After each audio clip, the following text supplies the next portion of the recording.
Good evening, and welcome to Inside the Rookery Season 7, Episode 8, where I am continuing my in-depth dives with members of the Rookery into various topics and discussions, TTRPG, board games, basically just gaming adjacent chat. And today I'm talking to Andy Leask about creating character backgrounds. So welcome to the stream again, Andy. I don't know why I welcome you. You're a root. You're like here practically every week, but there we are. Well, that's right. Thank you, Welcome. and thank you for having me again. I guess. Yeah, I guess.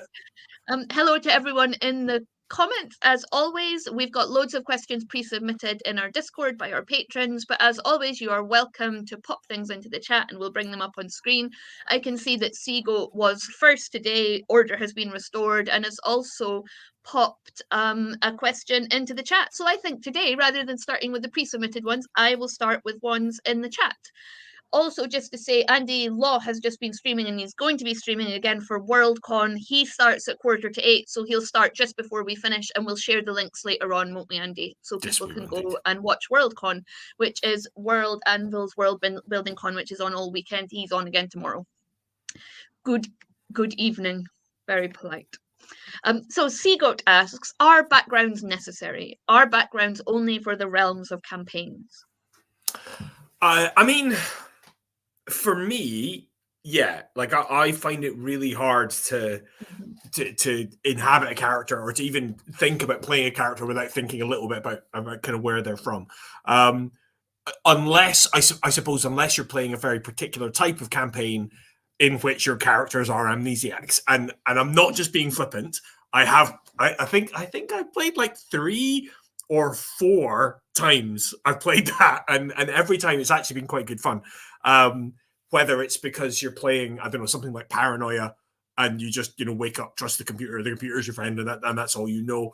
I played a really good Conspiracy X one shot where again our characters had their minds wiped, and we woke up and we were members of this secret organization without knowing anything about it, and that was hilarious. So. But I think for me, yeah, you need some kind of background. How detailed that background needs to be, I guess, will be the grist of the next hour's chat. Yeah, absolutely. Yeah. Great. I really don't like background for the characters. Or do I don't I'm not sure. I'm now confused. Yeah. It's Schrodinger's character. It could be one or the other. Nobody knows. Yeah. Andy is always running over on his LAWhammer stream, but I just dropped off a cat with him to remind him that we were about to start streaming over here and that he has to get ready for his stream at 7:45 because he's easily distracted by cats. A bit off topic, but do coatls have beaks? Do you have a feeling that might have been intended for Andy's stream rather than ours? I feel maybe that is. We'll need to consult if we're talking about coatls in LAWhammer. Well, in Warhammer, then we will need to consult with Andrew Law, who is in the chat. So who is in the chat and is the master of lore in that realm. Don't get sidetracked. Don't get sidetracked. I haven't. Yeah. But Alan's comment is exactly the kind of thing I was meaning. If you have a character who rocks up, and that can be quite a fun way. It's a really good. Most of the times I've done that, the 2 times I mentioned before were like sort of campaign scenario things with friends. The other 2 times I did it was con games, and I think that's a really good way. If you don't know the background of the world, or you want to limit the world building to just what your characters experience within the story, then that's a really good way of doing it. Is just either people basically play themselves, or normal human beings in a recognizable world at the time in which you're playing the game, so everything's familiar, and then you can drip feed what's different kind of in the game. Or if the world is too different from our world, you just make it. Oh, you wake up, you've got no idea. It's a concept. It's really interesting. There's a book, I can't remember if I've spoken about this before. A novel that I taught this year called Boy in a White Room. It is a young adult novel. I taught it to my S3 students. I hadn't heard about it. It's written by a German author called Karl Olsberg and translated into English. But that is the beginning premise. The opening chapter is a boy wakes up in a featureless white room with no memory of who he is and no real body. He very quickly realizes he's in some kind of virtual space. and then it kind of progresses from there. And it's a really interesting sort of techno thriller / like philosophical meditation with bits of Lord of the Rings in it. It's very good. But again, it's that interesting. The idea of having no background, having no idea, like that's what drives the character throughout the entire novel. Like that is the enduring thing. So yeah. I've played a couple with Andy. Well, some of them I've been in when you've played them, but I played one with Andy where I didn't know what the system was, I didn't know what the world was, I didn't know what the character was. And we just started, and I had sort of, like clothes on and various accoutrements in my pocket. And then when challenges occurred, he would sort of say, like, either, okay, so you can either solve it like this, with magic, let's say, or you can solve it with science. What do you want to do? And I would sort of pick down this route, and it was really, really fun, because what I was actually playing was a Time Lord, the engineer, who literally just regenerated, and so very much as the Time Lords do when they regenerate, was finding herself anyway and working out, well, I'm a woman, like what kind of person am I, who am complicated by the fact that usually you would have some of your memories, but in this case she didn't for a particular reason. And it was really interesting, and I was trying to work out like what I was and who I was from the clues he was giving. He's like, so you can pick this thing and you can feel the rotation of the planet, or you can have this other thing where you can feel something else. And I was like, oh, I'll feel the rotation of the planet, like why would that be, what system am I in? And it was really good fun. And then making my way back to the TARDIS, and and proving that I, as Lindsay, clearly have, I'm really bad in those bluffing games. And he like presented these characters, and I'm like trusting the wrong ones, and the alarm bells going off in the TARDIS, and I'm like, no, that person's bad, shutting them out, and they're like my only friend in the world. It was ridiculous. So when is it better to have no character background? When you don't know what system you're playing and the GM wants to mess with you, that's a good time. But also for the mystery, for that was really good fun. Won't forget that, like trying to work out who I was and where I fitted into the world. Exactly, it's a particular type of story that you're trying to tell. But if you're trying to tell that story, then it's perfect. So there's what I feel like is pressure outside to do backgrounds for my character I don't like. I like more to create the character of a character and only do how he behaves, what values he has. I understand that. And for the story to be more on the session itself. That makes sense. And Michael's got a question in the chat, which we talked a little bit about this, I think, on my stream that I did a few weeks ago, so you can certainly go and have a look at that, where I talked a bit about how I get into character. But Michael asks, do you both find it hard to get into a character that has a personality that is extremely different from your own morally and emotionally? I think, weirdly, extremely different I actually find quite easy. Slightly different I find harder. Because if it's extremely different, I'm having to think about it all the time, which means weirdly it's easier. When it's when you lapse into just responding at the table as you would respond, rather than thinking, how would my character respond to this thing that has just happened? Which is hard sometimes, particularly in a stream game where you don't want lots of dead air as you sit there and kind of think about it. And Andy is particularly brilliant at being cruel with forcing decisions very quickly and be like, chop, chop, you haven't got time, you have to, chop, chop, those words, they send shivers through me. Exactly. And you're trying to think, oh yeah, screw it, we'll kind of do that. And I think, like, in those moments, if I'm playing someone who is very different, or if it's an aspect of the character that's very different, then that's easier, because I'm used to thinking, okay, so I mean, the most obvious example for anyone who watches LAWhammer is I play Leopold, who's a sort of warrior priest and now Oracle of Sigmar. And anyone who knows me in real life knows I'm very staunchly atheistic. So there's a big difference there. But equally, what religion is very different in the Warhammer world than kind of what it is here. So the fundamental foundation of that character is very different. So everything I'm thinking through is through a prism of somebody who has that lived experience and that belief and that faith and is all in service of that. So making decisions about that I find really easy, because that's what Leopold is. It's when then a question comes up about something else and you're like, oh, that's nothing to do with faith.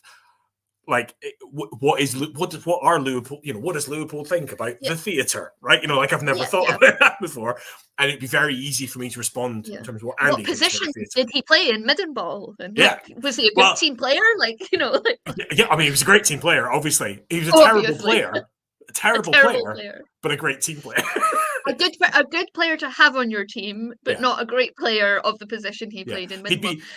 With the recent character rebuild, he'd be much better now than he was back then. But yeah, I find it hard. So sometimes when they do diverge morally from you, that can be hard. Like there was an incident on LAWhammer a few weeks ago where a character asked Alan Menowith something and she replied with the truth, whereas actually she should have just, not the truth, but something that was quite mundane, whereas really she should have just spun something. And so I had to think afterwards, well, why did she do that? Because I'm not Alan Menowith, and Alan Menowith exists outside of me and is much older than I am. Well, a bit older than I am. Is an elf, has different senses, has different feelings, etc. And so just because something happens at the gaming table, the beauty of role playing is that you can then talk about it afterwards. So in my mind, well, maybe she just panicked, because that can happen to a character, your player panics and they panic. Or maybe she's telling another lie. And the beauty of playing a character like Alan Menowith, who's masks and veils and masks and veils, is that at any moment I can just go, no, actually, that wasn't really. Yeah. And that is something, and I'm sure we've talked about this in a stream before, but that is something that so many people forget about PCs and also NPCs, that they can lie, and not just when it's plot convenient that they lie. Oh no, I didn't steal that officer. When it's obvious they lie all the time. All the time, because people do like little white lies and things like that. And so just because you say a thing at the table, and particularly this is particularly pertinent to backgrounds, just because your character says a thing at the table, so if there's an aspect of your background you hadn't fleshed out, and then in the heat of the moment you say a thing, and then later on you're like, oh, hang on a second, that doesn't quite. Well, your character lied, or they made a mistake, or remembered, or they misquoted, or they, all those real human frailties can apply to your characters, and that's not, that's not a bug, that's a feature, right? That makes your characters more fleshed out because they have all of the vagaries and inconsistencies that we have as human beings. So, yeah, absolutely. So John Pickass, do you prefer to start with a character background, an idea before rolling it up, or start with a rolled up character and crafting the background from that, or does it depend? I mean, yeah, it does depend. I think nowadays I prefer rolling and not necessarily being a slave to the randomization, but beginning with the randomization. But it depends the campaign you're doing, and what you want to get out of it. And I have the problem can often be, and I talked about this in my last stream with you where we talked about playing the game, is that it can be very easy to just basically do a carbon copy of a fictional character, and then you have to work to try and make them different. But my vampire character Conrad von Seert was Von Beck from the Von Beck novel, before I then kind of changed him and kind of made him different. And it really took about a year of play before he wasn't really just a carbon copy of Von Beck. Whereas rolling the random stuff can lead to can sort of spark ideas, and that's sort of the thing. There's a metaphor. I'm yet to perfect this metaphor, and I'll see if anyone in the chat has a better way of doing this with me. But I tend to use rugby for those of you that don't know. The school that I began teaching at, and I'm now back as head of department at, is a big rugby school. So I tend to use rugby as the metaphor here, right? But because I also used to coach rugby at the school when I started. And when you're setting up for a tackle in rugby, right? If you are not prepared enough, then you are standing up too straight, then it is incredibly easy for somebody to just sidestep you and run past you, or just run through you because you're not squared off. If you are all the way down and set before they get to you, then they can just step one side to the left and sidestep you and miss you. Where you want to be is you're down and you're ready to set, but you haven't entirely committed, so you've got room to kind of move. And I say, and I generally use this metaphor for planning essays, right? I say that's how prepared you need to be for planning essays and exams, right? You need to be prepared, but not totally locked down, because you can be a bit flexible. And I think that the same is true sort of when it comes to kind of respecting the kind of random roles, right? Like they're a starting point and they're really good. And you might go, yes, that's great, I'm going to commit to that, I love it. Or you might go, no, I don't like that, I'm going to sidestep. but by rolling that random result, it's convinced me I don't want that. I actually want this other thing, and it can help. Can it kind of lock you down? So it's that combination of preparedness and flexibility. It's like any idol, we have way more conversations than you would ever expect about the correct grip to hold the sword. Because if it's too tight and your arms are too rigid, then the sword bounces and it won't cut like a sword should. And if you don't commit to that, and if it's not the right shape, and it's just, we spend so much time trying to find this beautiful like middle way that really feels like it should be easy, but it's actually one of the hardest things. So yeah, I get that metaphor. Interesting. Let's have a look at this. So Seagoat, let's take some comments actually first. So it was like a year into playing a character that I discovered he once fell in love. It has never been brought into the game, but now I have this extra detail I keep in mind for myself when playing him. Yeah. And so I did not think somebody can think you can't lie in character when playing imaginary pretend roleplay. You would be surprised by the number of players, and we've seen it in LAWhammer because we've seen our audience look at things Andy's characters have said and said, but the PC said something else, and then that character said something, and it's like, well, actually, that's because people lie all the time. To each other, to their bosses, to their subordinates, and it's really surprising at how people expect, and there's an expectation in role-playing that the GM, as the font of all knowledge, is also the font of all truth. But as the font of all knowledge, they are also the font of all lies. Exactly. And I think like weirdly, the fact that we're all pretending and it's all made up, it's what makes us cling on to the idea that some things are not made up then. So we're like, oh, within the world of the game, this must be true because it's coming from RPG God at the head of the table.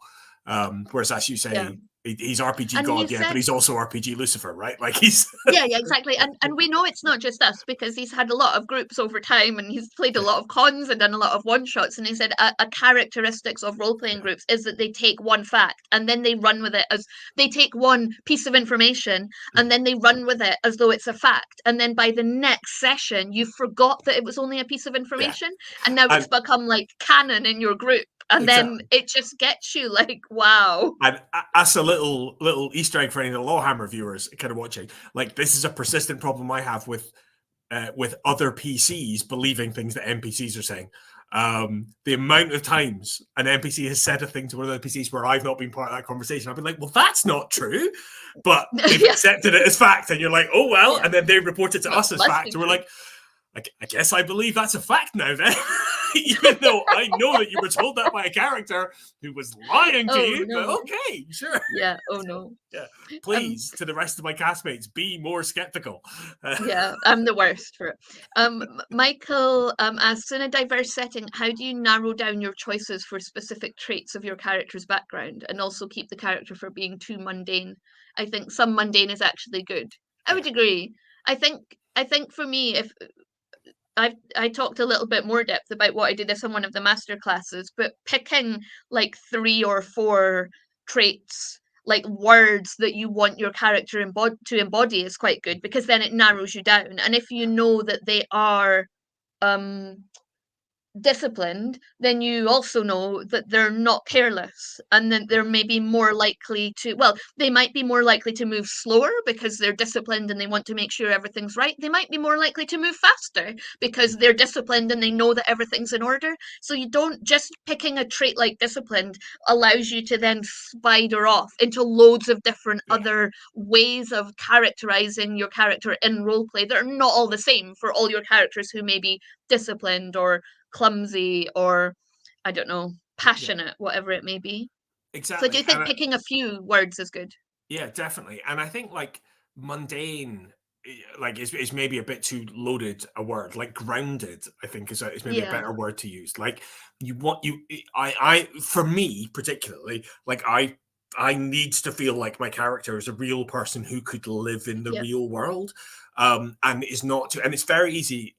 Again, I keep going back to LAWhammer because that's obviously the main campaign that we're all playing just now. We are all playing archetypes, right? The bright wizards, the warrior priests, the kind of elf, that, you know, like we're the sort of Warhammer archetypes that we're sort of playing. With, I guess, the exception of Sage's character Yume, who's the wild card, who's who's building, kind of laying down like Wallace and Gromit laying down the train track in front of the train in terms of world building ahead of the campaign and where we go. But it's important that we're not just cliched, two-dimensional cardboard cutouts.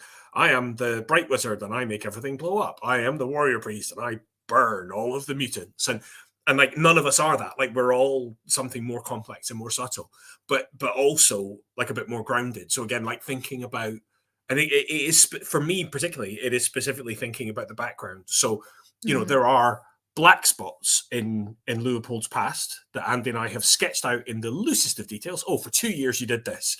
For 2 years you were there. For 2 years you were there. For 3 years you did this. And then within that, we may talk about 1 or 2 anecdotes that we both have agreed have happened in that time. But then I've got space within there to kind of to play about in the margins, and and some of those background things take a long time to come out, but they generally do come out, as for instance the interaction with a certain vampire that came out a couple of weeks ago, that was part of the initial conversation Andy and I had about my character like years ago.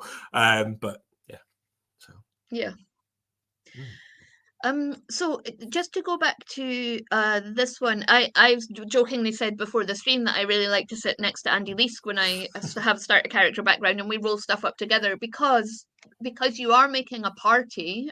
And it's quite good fun to create those links between the characters as you make them rather than after you make them, which although that can work sometimes, it sometimes does feel a bit forced. So I'm a big fan of if you are creating random rolled up characters that are new and not like picking something like we did for LAWhammer where we picked archetypes and Andy Law knew what kind of characters he wanted. If you're not doing that, then I think it's quite fun to make it together.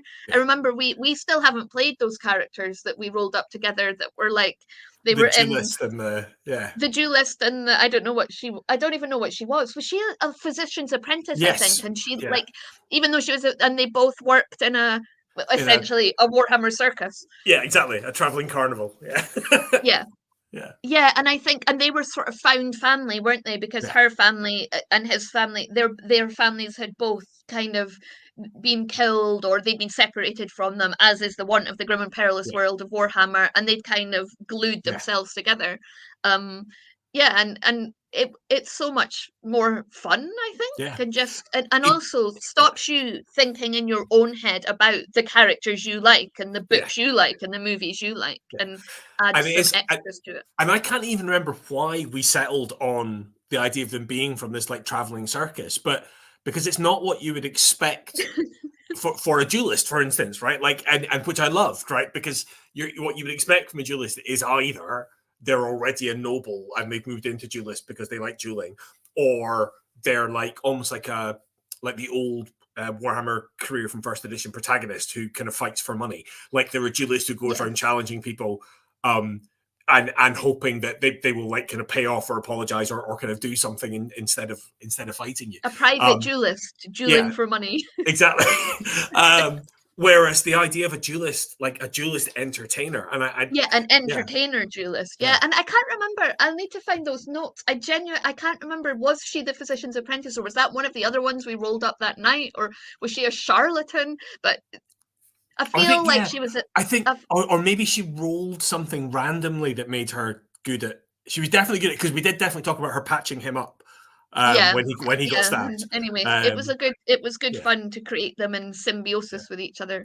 And that, I definitely recommend that. I definitely recommend, particularly for making Warhammer characters, where you're using that table to sit around together and roll them up, and then just everybody chat about what you're rolling, and Zoltan asked, what are some essential elements to consider when crafting a character background? What do you always go for? Like, what are the first 3 or 4 things you think about, or are they different every time?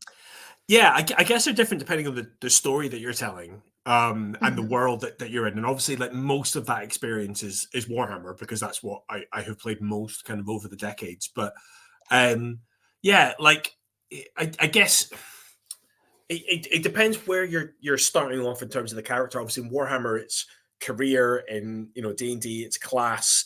In I can't remember what it was called in Conspiracy X, but the kind of archetype you belong to. and like that tends to come first. So you've got that. So you're like, oh, I am a Air Force pilot. I am a Ventru. I am a rat catcher. I am, kind of whatever I am. And like, I guess the key thing is any of the like early in the process, when some of the broad strokes of the character are kind of panned out, is then thinking, well, how did they get to be there? Or how did that thing impact their life? So, like, one of my favorite things for that in Warhammer is the random talents you get. And in LAWhammer, particularly the Chaotic Blood table that we've got as well, because those are two totally random things that are totally separate from the career that you've rolled and the stats and everything you've rolled. And like the stats, like in terms of randomization, can tell a story as well. Like if you're in a fighting career but weapon skill is your lowest stat, for instance, like why like you're a pit fighter with weapon skill 25, right? But if you roll like weapon skill 25 but you rolled the freakish talent, you end up with like starting toughness of like 45 or something, like, oh, you can take a lot of damage, and that's how you so you're there, you're like those wrestlers who are there to make the other ones look good. Exactly. And that immediately tells you something about the character. You're like, right, okay, so this is a character who is slightly on the take. Are they okay with that? Are they effectively a charlatan in the pit fighter career? And that's maybe a path they're going to go down. Or do they bitterly resent it? Are they like Matt Murdock's dad in Daredevil, where they resent the fact they're having to throw the game, and at a certain point they're going to do something reckless, and maybe that's why they're on the run and kind of playing the Riffle campaign. So the stats can do that, but then also the random extra weird things, like where you get a character who is just suddenly randomly supernumerate, for instance, or my mind has gone blank on other talents, like or luck, like just lucky, and obviously mechanically it's very easy to look at a talent like luck and be like, oh, +1 fortune point, great, I've got an extra reroll, and move on, and that's a very easy thing to do. But I from a background perspective, I would want to weave that in, like it's like me, lucky. Like so people won't know this, but I always win at raffles, right?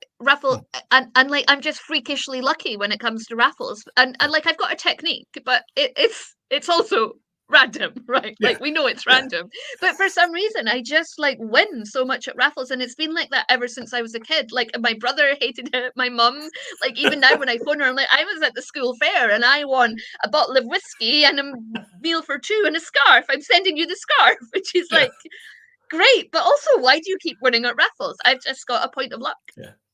I mean, also, I think statistically, I'm reasonably confident you enter significantly more raffles than most people. Like that is also a factor. But well, what I actually do in a raffle is if there's like 4 colors, I make sure, say you're buying 4 sets of tickets, most people will just buy them from one book, right?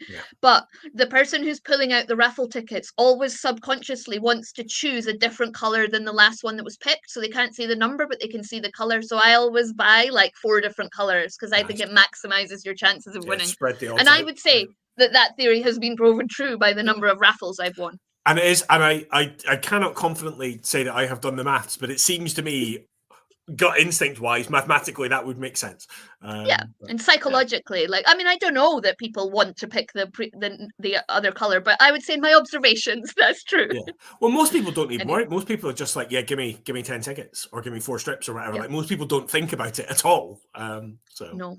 But anyway, we digress. It's like other theory, but for raffles. Indeed, other essential elements to consider. I mean, so like how they got to where they are, how the random things you have rolled, or the things that you have picked for that matter. Like, if you've picked, oh, my character's got one eye, or my character's got this or that. How has that affected them? I remember I was just reminiscing actually earlier today because it doesn't exist in 4th edition. But do you remember, Lindsay, in 1st edition, there was the distinguishing features table that you rolled on? Oh, yeah. We had like scars or warts or like wonky teeth. Or like really clear skin. Yeah, exactly. And like I remember, do you remember, this may be the first time you and I began the Enemy Within campaign together when Andy and I were still at Games Workshop. And I played the coachman initially, who went on to be the handgunner captain.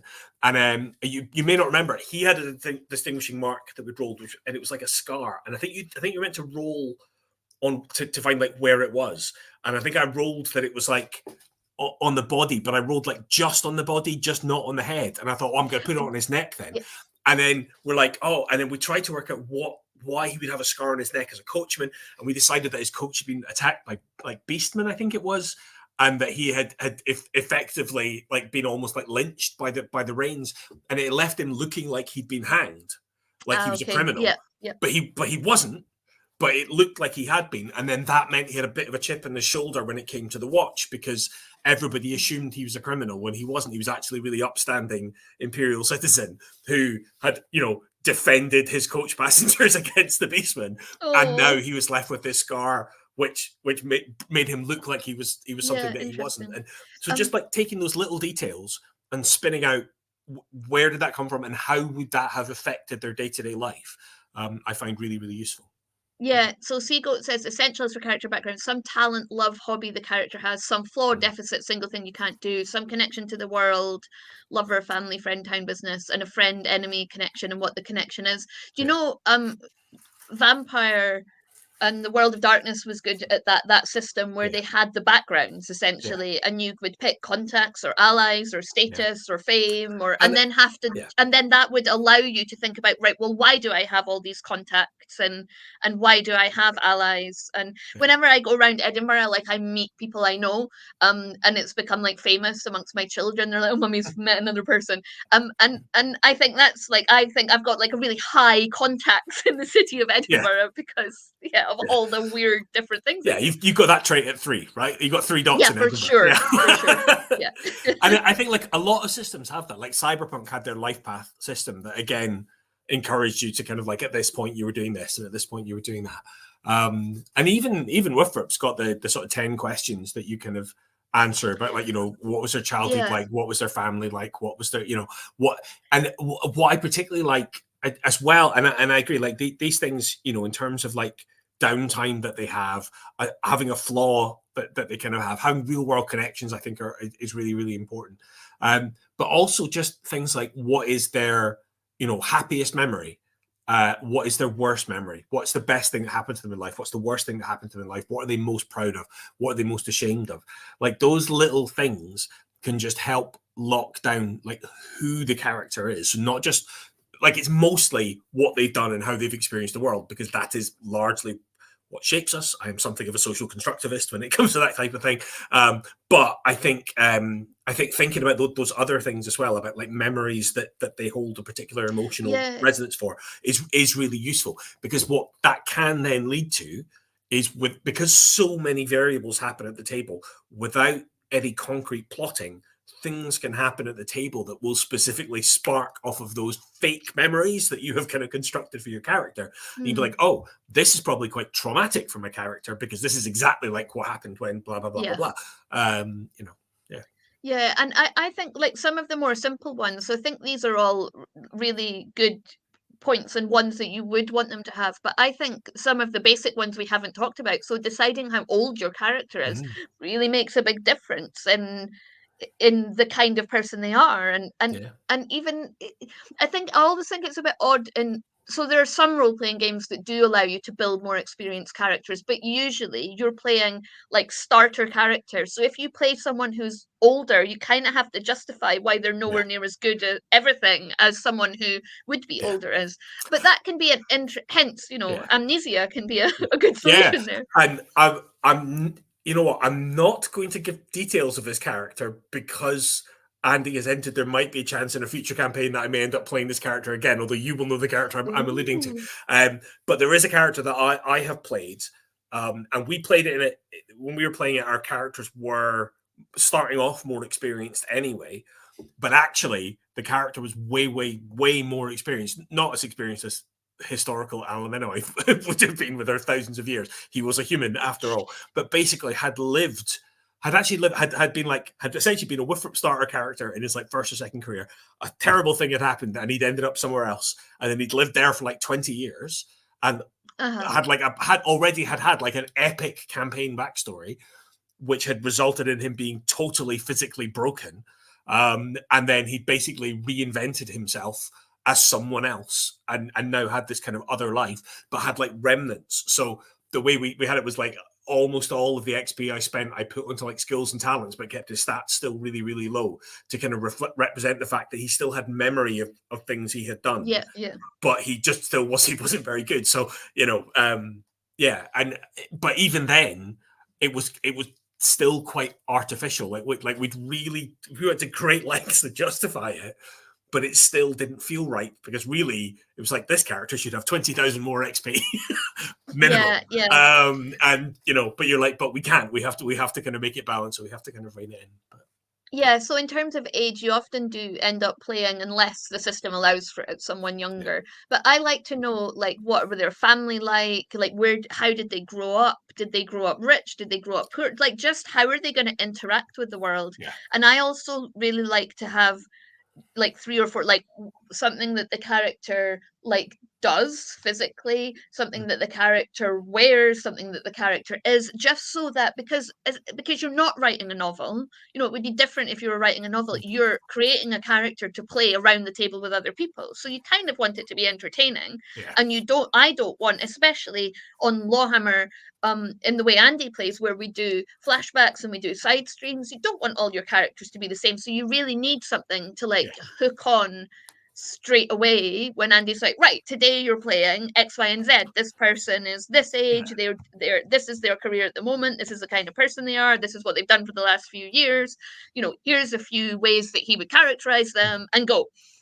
It's interesting. That makes me wonder if George R.R. Martin plays role-playing games. I don't know if anybody in the chat knows the answer to that. But the reason I'm saying that is because it's a fair point. Like, having, particularly a brief thing you mentioned about having like things you would say, like having phrases that you would say are really useful in an RPG to kind of, ground it. Oh, that's the thing that character says. That's one of the, which obviously we all know from computer RPGs where NPCs say the same thing over and over again, and it gets really irritating. But that's has sort of been my pet bugbear with the last couple of Game of Thrones books, was that the characters started doing that. Like, there were phrases repeating themselves over and over again. There's one particular character in Game of Thrones that by the end of one of the last books, I was just like, I'm actually finding this really difficult to read. Like, we know that. We know that you're traumatized about that. You've told us many times. Like, you do not need to keep saying it. Was it Tyrion? It's so fucking annoying. Not even that. Tyrion. Not even that. He just kept using the phrase in the last book. This is our vent about George R.R. Martin. In that last book, he kept using the two phrases. Many and more, and little and less. Oh, I know little and less about blah blah blah. Oh, I know much and more about blah blah blah. And he kept using those fucking phrases like a dozen times in that book, to the point of, like, I was like, maybe not even halfway through, and I already was sick of that phrase. And I was like, oh, there it is again. Oh, there it is again. Oh, there it is again. And that might just be sloppy editing. I don't know. But apparently he describes Call of Cthulhu as the game that ate my life. So I think it's fair to say he may have played a few. Yeah, that's fair. There's some chat about it may be that was a remnant of, in his head, that's what Tyrion says. And because he as happens, as we know, to successful authors, the further on in the books they get, the less editors are willing to edit them. And it may be that has been the case the whole way through, but the editors are just letting it through now. I don't know. But, So often when players try and create a background, they try to be special or edgy, but some simple personal likes, dislikes, abilities, flaws can be fantastic to play in a game. Yeah, I think like we can't emphasize that enough, that every one of your characters doesn't need to have some, like, they don't need to be Harry Potter and like have the lightning shaped scar on their forehead. Not everyone can be the chosen one. I mean, they don't need to be Harry Potter anyway, but for other reasons. But they don't, and not everyone needs to be the chosen one. And that point about needing to be special or needing to be edgy is, and I get it, right? And like, a lot of us began role playing when we were teenagers, when of course everything had to be edgy because you're teenagers. Like, of course it did. Yeah. So if you are a younger gamer and you're out there and you love your characters being edgy, I get it. I understand. I'm not having a pop, but I think the more you play, the more you realize actually making your character a bit more. They can have their edgy components. Everybody does, but making them a bit more, to go back to that word mundane that we talked about before, a bit more grounded, a bit more, kind of day to day. And as you say, simple likes and dislikes is a really, really good thing. Yeah. We've got quite a lot of questions that were pre-sub, so let's just go through a few of them quite quickly. So Smiling Tom asks, do you have a version of your background for the GM and one for the rest of the players? Normally, yeah. I think it's good to have some secrets. And they don't need to be, I'm secretly a traitor. I mean, again, without any spoilers, there's been some big secrets dropped at the LAWhammer table about some PCs, not so many secrets about others.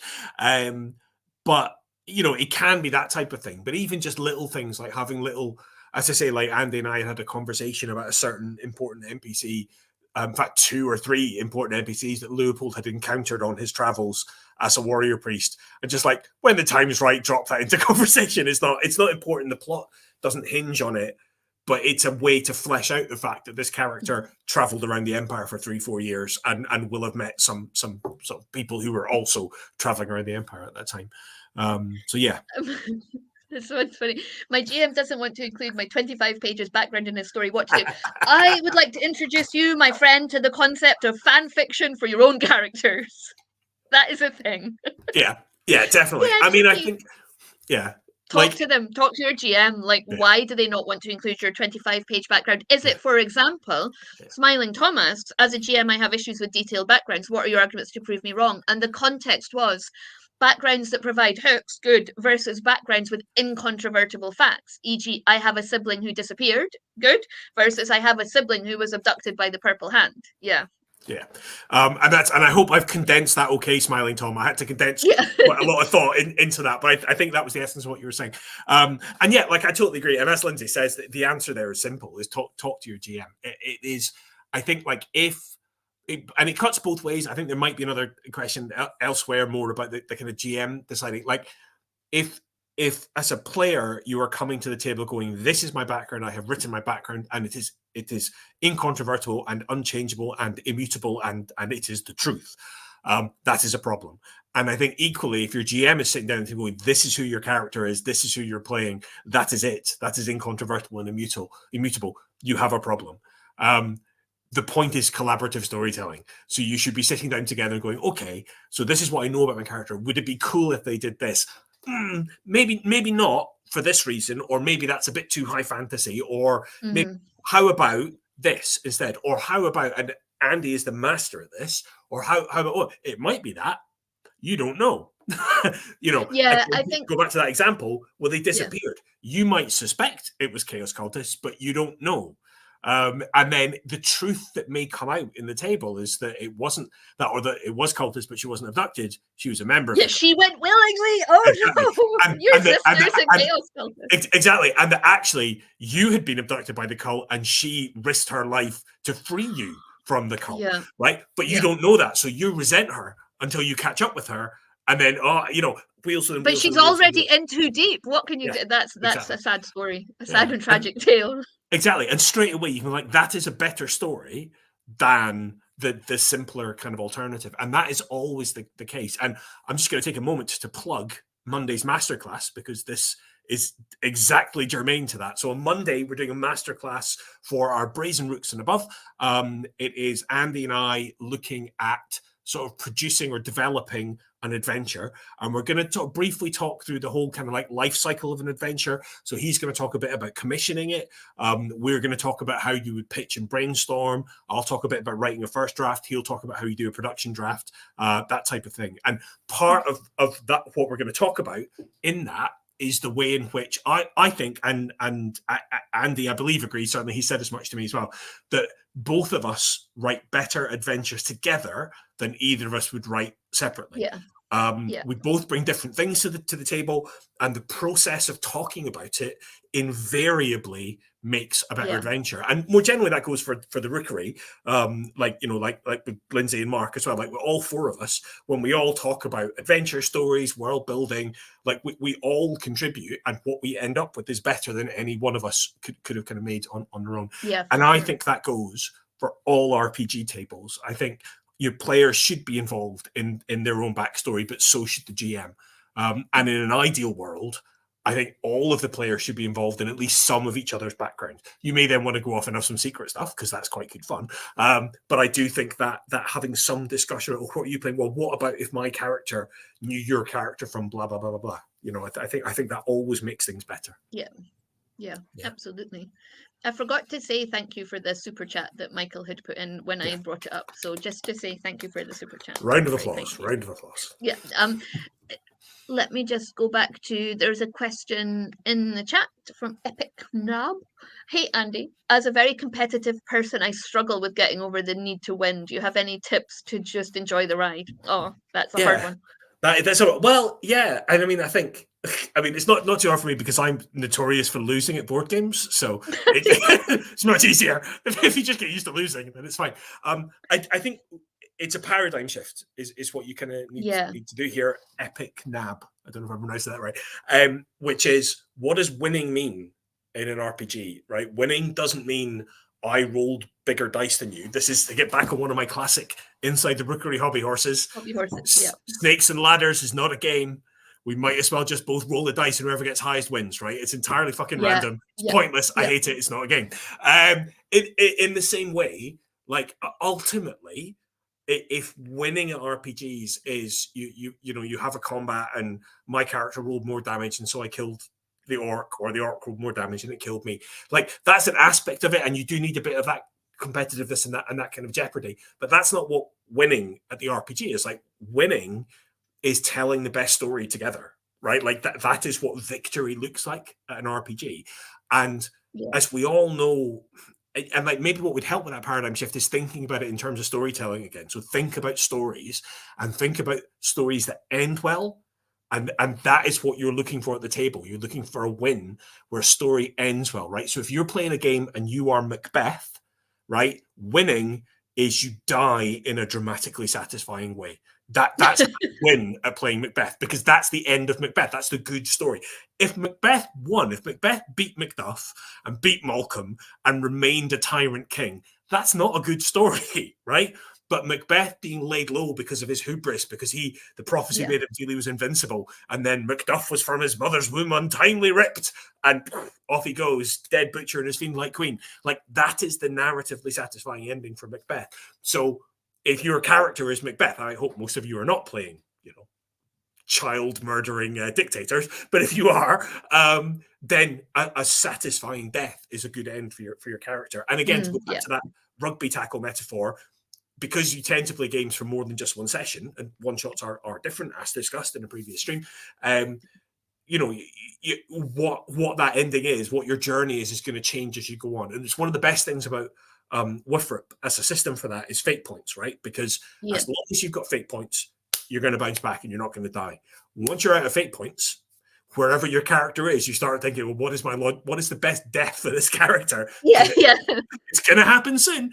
And again, the example I have definitely talked about in the stream before, when we played Ashes of Middenheim, and my character in a climactic final battle, out of fate points, the kind of big bad evil guy cut my character's left arm off, right? He's gonna die, but like, you're testing every round to see if he dies. He doesn't die immediately. I get one more hit in, I roll a crit, I cut the big bad guy's arm off, the exact, very Darth Vader, Luke Skywalker, cut the same arm off. He dies immediately. My character falls to his knees and then dies. Now, that was the dice made that happen. We didn't get to choose that, but boy, that felt like winning, because that was a narratively satisfying ending for that character.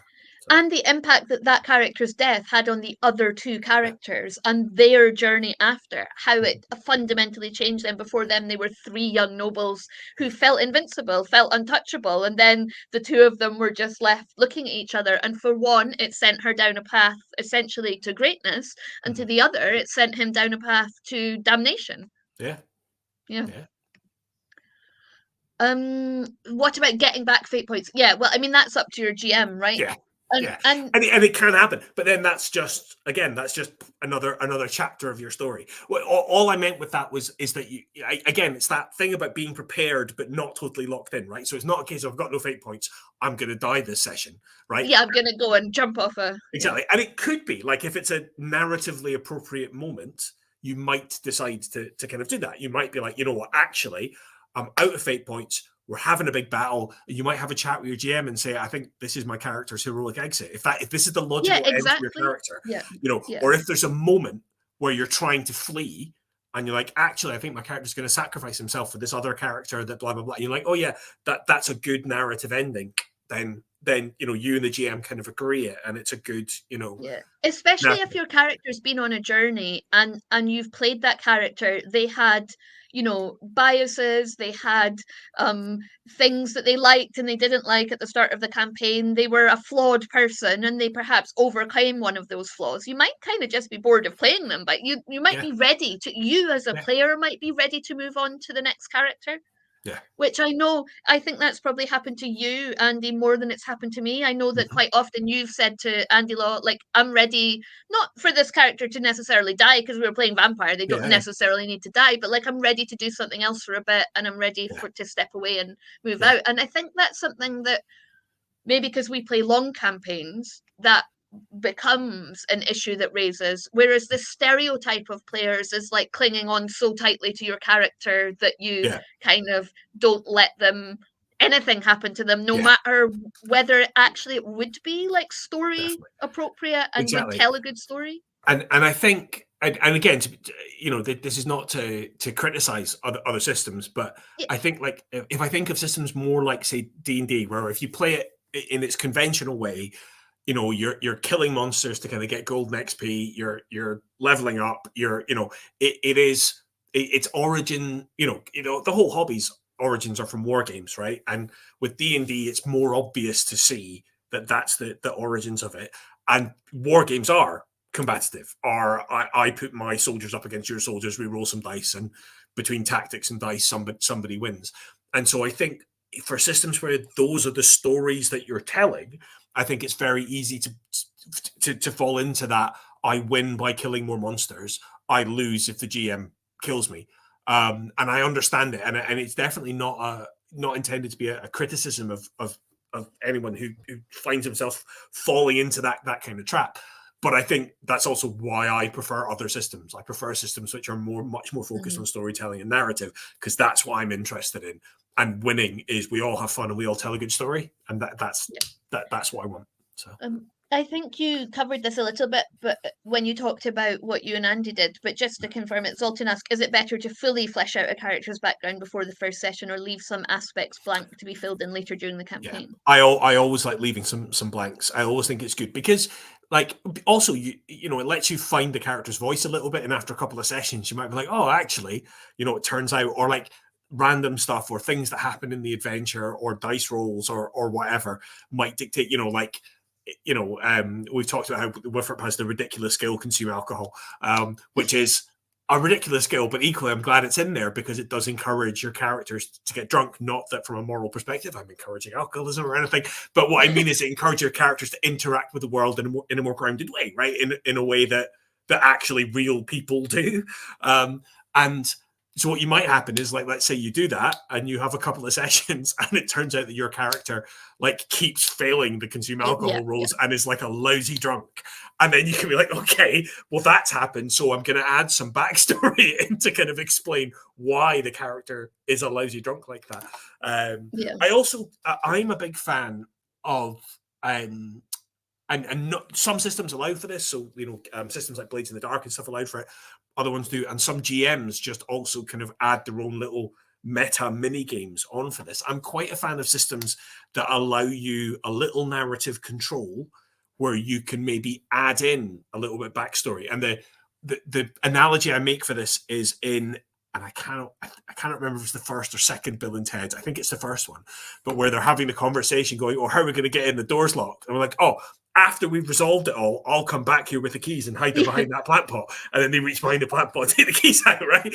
And like that type of, that's a time travel example, but like an example of where you could be like we had it in LAWhammer, where we were all told that we could have an NPC that we knew, and we could decide whether we had a good history with them or a bad history with them, and that would have different kind of real world kind of impacts for that. And that, I love that, because it changed, so like again, I won't spoil in case anybody's not up to date with LAWhammer, but the character that my character knew from when they were in Riddenheim, it turns out is not as straightforward a character as I thought he was when I made that decision. So that then has opened up a whole new world of stuff within our campaign that we probably would have got to anyway, but probably not as but in a easily, different way, yeah, probably yeah, more and maybe in a antagonistically. different way. Yeah, Yeah, absolutely. So here's a question from Long Shadow. So new players may not know the game world they're about to start playing in. What tips can you give them for creating a character background with no prior knowledge of the setting? I mean, as much as possible, you want the character to also not have much knowledge. I think like a really good example of that is Kath playing Birdie in LAWhammer, and also I think to an extent Sage playing Yume. And obviously with Sage it's slightly different because the Nippon world lore hasn't really been established. So she and Andy are actually making that. Whereas Kath plays a character who it transpires has not had a lot of experience living as a human in the Warhammer world, and therefore a lot of the stuff that's new to Kath is also new to her character, and she's used to just sitting there as her own little self-contained unit, being like, "Oh, okay, that's the thing that's happening. That's the thing that's happening." Whereas, like, it is mostly you and I and Dan who had some kind of Warhammer lore knowledge already as well. Like, we're the ones who have the most lore-heavy PCs. Apart from poor old Ed, who has he struggles a bit, but he's getting better with his name. I think also though, if you're in a game where other people do have knowledge of the setting, then they can help you along. And if you're in a game where nobody else does, then it's kind of okay.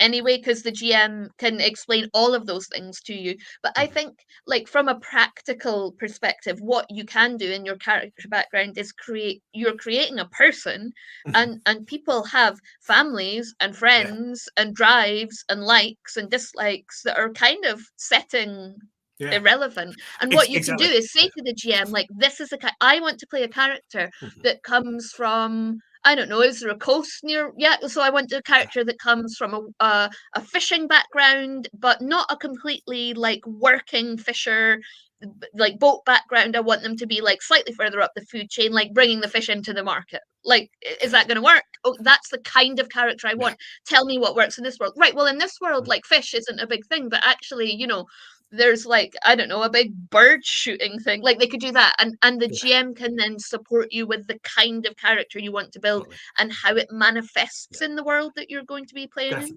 And I think that, again, like the random careers table is good to the extent that I think if ever I was playing in a system that didn't have a random careers table, I might almost randomize it myself. I might almost be like, oh, there's 12 archetypes, so I'm going to roll a d12 and see what happens and see. And I did that